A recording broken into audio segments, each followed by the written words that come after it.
पेशेदार कथाकार से सुनने से कोई लाभ नहीं है, हैं? पेशेदार का जो अर्थात जो अर्थ कमाने के उद्देश्य लेकर भागवत करते हैं। कुछ लोग होते हैं बहुत जो बचपन से संस्कृत पढ़ना उनके काम है, पढ़ते हैं जाके संस्कृत पढ़, किस लिए पढ़ते हैं? संस्कृत पढ़ के भागवत पढ़ेंगे, भागवत पढ़ के क्या करेंगे? पैसा कमाएंगे, भागवत कहेंगे और वाचक बनेंगे, फिर पैसा आएगा, फिर उसी में ही जीविका निर्वाह करना है। इनको कहते पेशेदार कथाकार, कथाकार के पैसा कमाना का, जिनके जीविका निर्वाह करने के लिए भागवत पढ़ते हैं। हाँ, ऐसे कथा सुनने से कोई लाभ नहीं है। सनातन गोस्वामी कहते कि सर्पोचिष्ट जथा पयो, हैं? विष ने दूध अमृत के समान होने पर भी अमृत वस्तु सांप ने इसको टच करके थोड़ा पी लेता है और फिर चले जाता है, फिर वो दूध को कोई स्पर्श नहीं करता है। यदि पिएगा तो क्या होगा उसके? हैं? अवैष्णव मुखदगिर्न पूत हरि कथामृतम श्रवणम नैव कर्तव्यम सर्प उचिष्ट जथापय।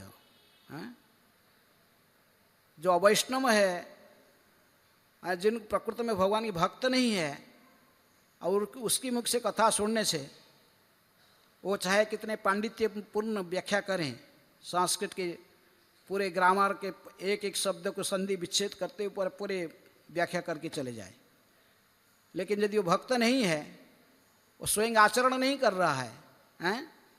तो भागवत श्रवण में कोई भी हमारे फायदा नहीं होता है, हैं?